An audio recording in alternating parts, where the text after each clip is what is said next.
Kababalaghan sa Mount Shasta. Nagulat ang dalawang babae sa kanilang natagpuan sa bundok. Hindi nila lubusang maintindihan at hindi rin nila maipaliwanag ang kakaibang tunog na white noise na kanilang narinig. Hanggang sa nabanggit ang nawawalang kontinente ng Lemuria. Totoo nga ba ang sinaunang abanseng sibilisasyon ay nasa ilalim ng bundok? At ano ang kaugnayan nito sa ating mga Pilipino? Pahayag na totoo o kwentong barbero? Siguradong magugulat ka sa malalaman mo na ang nag-viral na video ay hindi lamang napaka-misteryoso. Ito ay mahalaga sa kaligtasan ng buong mundo. Mayroong mga naniniwala at marami din namang naghihinala. Alamin natin kung totoo ba.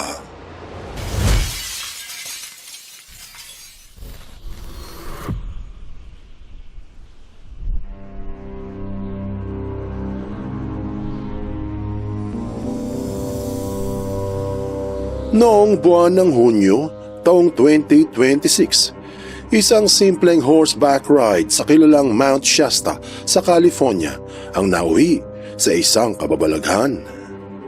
Habang tinatahak ni na Carrie Ann Snurry at ng kanyang anak na si Jordan ang masukal na bundok, bigla nilang narinig ang kakaibang ingay na ume-echo sa lugar.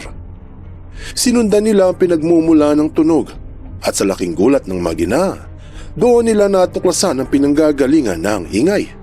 Daan-daang mga speakers na nakabaon sa lupa na nakakonekta sa maliliit na solar panels. Habang inaakyat nila ang kabundukan, mas lalo silang namangha dahil patuloy na nagkalat yung mga speakers kung saan-saan.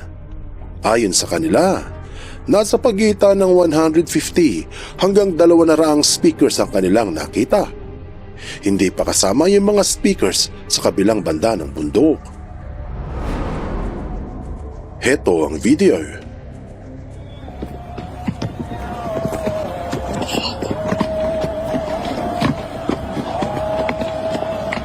Where is that coming from? Oh my god. Oh.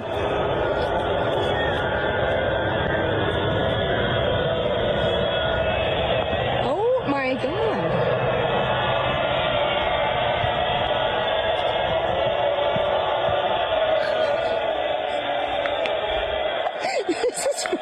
This is straight apocalyptic. Somebody is summoning something here.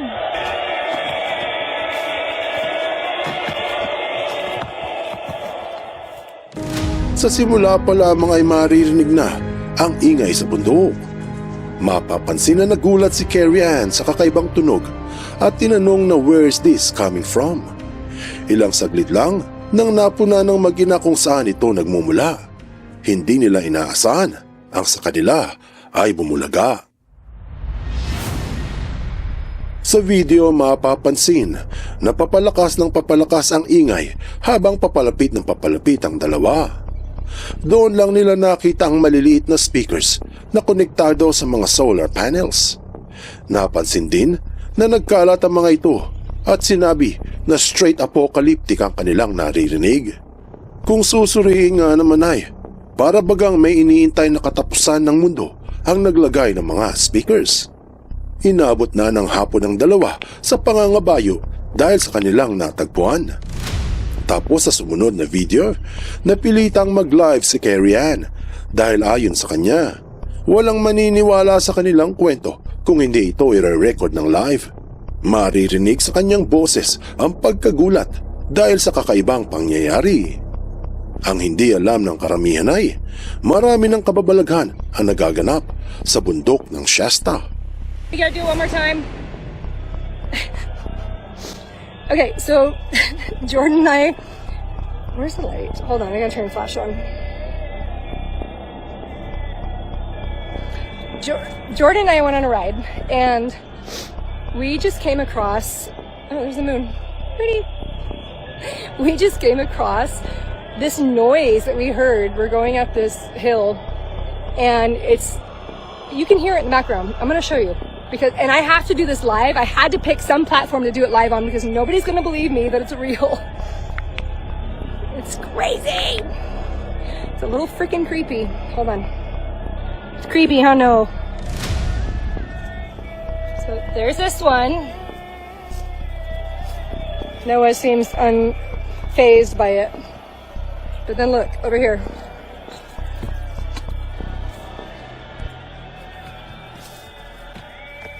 You hear that noise?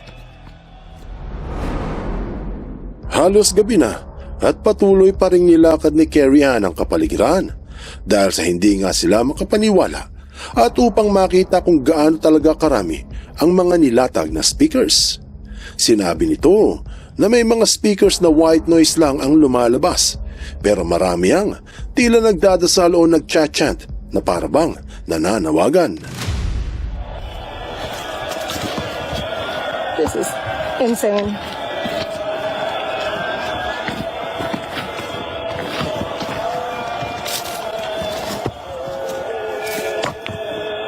I guess they're solar powered. This one actually makes sense. The other ones are just white noise. Oh my God, there's more.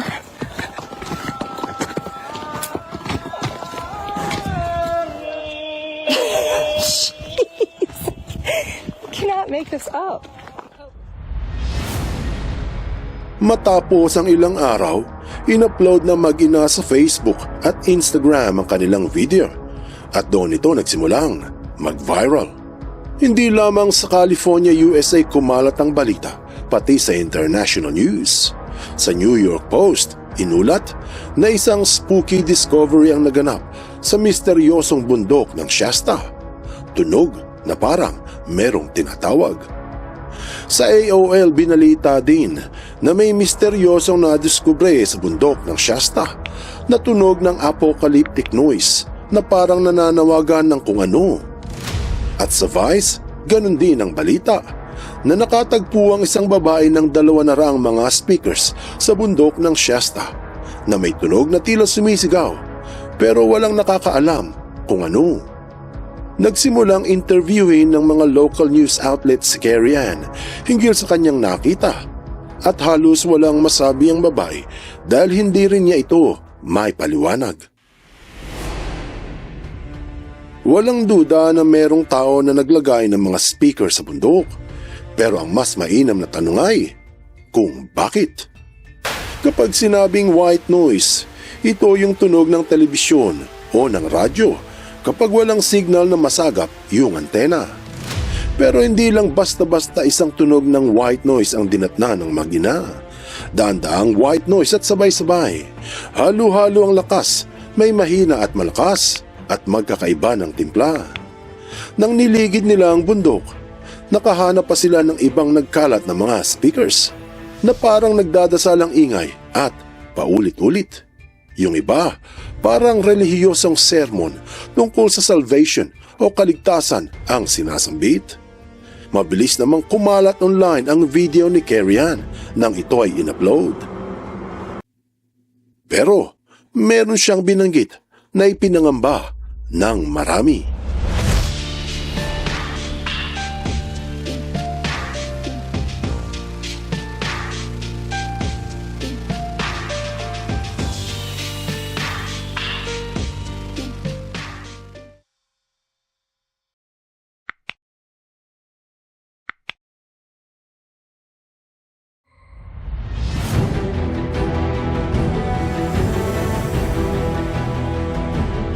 Mas lalo pang lumalim ang misteryo nang inugnay ni Carrie Ann ang kanilang nakita sa misteryosong kwento ng Mount Shasta. Ayon sa kanya, baka raw isa itong uri ng Lemurian Beacon System, isang network na di umano'y ginagamit ng mga dating nakatira sa nawawalang kontinente ng Lemuria. Kaila sa marami na ang Lemuria ay isang advancing sibilisasyon na dating nasa isang malaking kontinente sa Pacific Ocean. Dahil sa kaalaman at kakaibang teknolohiya ng mga taga roon, unti-unti nilang nasira ang kanilang kalikasan at namiligro ang buong kontinente. dumating ang panahon na unti-unting lumubog ang lupain at ito ay nawala. Base sa kwento, ilang Lemurian ang lumisan at nakaligtas bago tuluyang maglaho ang kanilang tahanan. Dito na pumapasok ang koneksyon nila sa Mount Shasta. Base sa alamat, naglakbay ang mga survivors ng Lemuria papunta sa ngayong North America at kalaunan ay nakarating sa paligid ng Mount Shasta. Ito ay puno ng bulubundukin at kagubatan, tahimik at malayo sa ibang sibilisasyon hanggang sa dinumog ng tao mula sa Europa ang bansa. Ang bundok ng Shasta ay isa sa pinakamataas na tuktok sa buong California, pangalawa lamang sa Mount Whitney. Pinaniniwala ang doon sa paligid ng bundok, nagtayo ng panibagong sibilisasyon ang mga Lemurians. Gumawa rin sila ng isang underground settlement na tinawag na Telos, kung saan itinago nila ang kanilang mga teknolohiya at mga naiwang kagamitan. Lumipas ang ilang daang taon at nakalimutan na ang kasaysayan. Subalit mula noon, maraming nagaganap sa Mount Shasta na hindi nila may paliwanag. Binanggit sa Inner Earth and Nature Kingdoms na noong taong 2000, sa isang pagpupulong sa bundok ng Shasta, 3 lalaki ang nagpakilala na mga taga-Lemuria. Lumuwas sila sa ibabaw ng bundok upang alamin kung bakit meron silang nadidetect na anomalya sa enerhiya. Ayon sa mga saksi, may dala-dala ang mga lalaki na kakaibang teknolohiyang sumasagap ng enerhiya at sumusukat nito. Ipinaliwanag ng mga dumalo na marahil ang nadetect ng 3 lalaki ay anomalyang dulot ng ilang araw na pagdarasal at pag-iingay sa bundok. Binanggit din na 30 katao ang nakasaksi sa mga lalaki. Ilang oras na kihalubilo ang nagpakilalang mga taga-Lemuria at nakipag-usap sa mga nagpupulong. Binanggit sa kanila ang mapait na sinasapit ng daigdig dahil sa kapabayaan ng tao. Tapos, base sa mga saksi, naglaho na parang bula ang 3. Mula noon, tuloy-tuloy ang kababalaghan sa bundok. Taong 2000, sinabi sa NUFORC na nai-report ang isang unidentified flying object sighting sa bundok ng Shasta. Umusbong ang malaking bagay sa tuktok ng bundok na tila umiilaw at mahaba.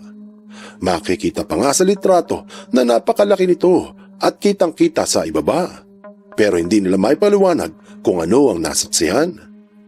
Taong 2008 naman, sa tagapagbalitang KQED, inulat na isang 60 feet na lagusan ang natagpuan sa bundok ng Shasta. Sinabi na dahil sa paniniwala ng marami hinggil sa nawalang sibilisasyon, marahil ay may mga naghuhukay para matagpuan ang syudad ng Telos. Bukod yan, maraming nasasaksihan ng mga nakatira sa paligid ng mga hindi maipaliwanag na ilaw. Minsan liwanag sa likod ng bundok at mga kakaibang orbs na susulpot, tapos ay maglalaho.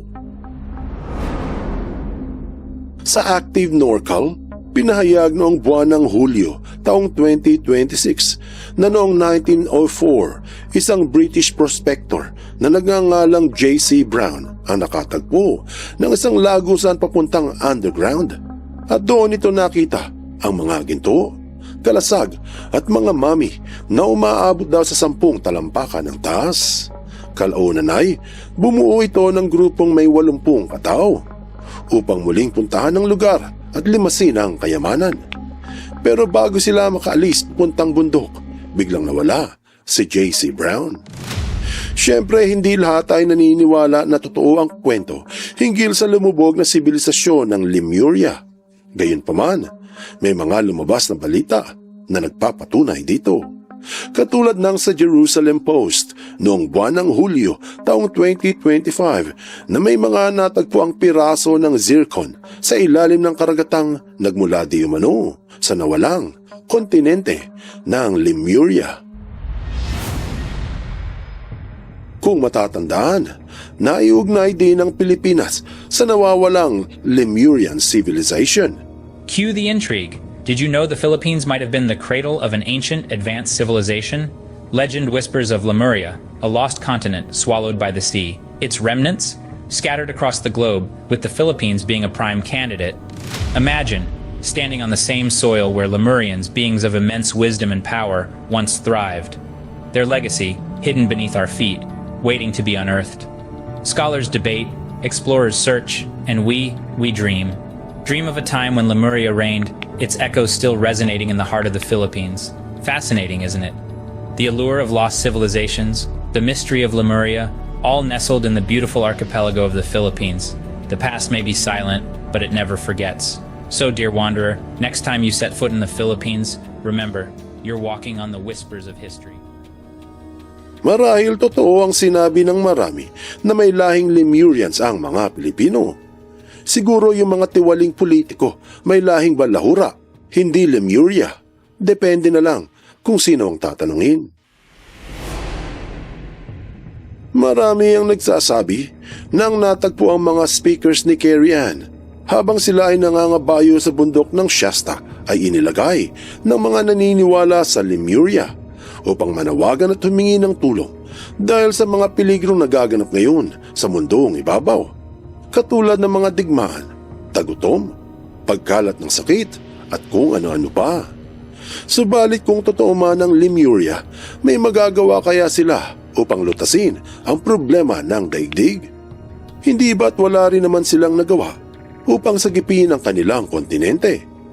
Gayunpaman, may mga nagsasabi na hindi na nakikinig ang mga Lemurians sa panawagan ng tao dahil alam nila na ang tunay na nagdulot ng pagkasira ng kalikasan ay tao rin. At siguro, alam nila na ang kahihinat na natin ay kagaya din ng kanilang sinapit. Anong aral ang mapupulot dito? Bagamat may pagkamisteryoso ang natagpuang ilang daang speakers at ang kakaibang tunog sa bundok ng Shasta, ang nag-viral na video ay may pahiwatig sa lahat na ang kaligtasan ng daigdig ay wala na sa kamay ng tao. Sa makatuwid, tayo ang tunay na may sala dito.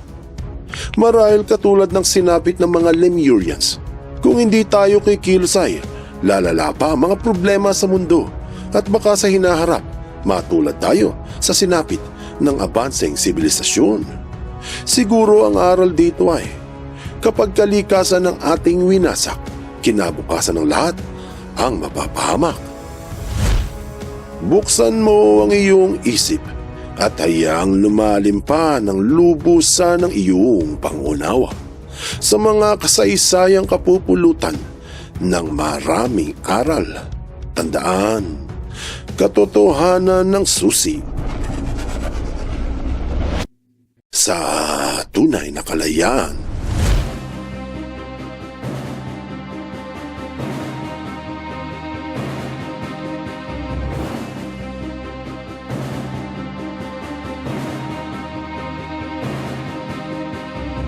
You can hear it in the background. I'm going to show you.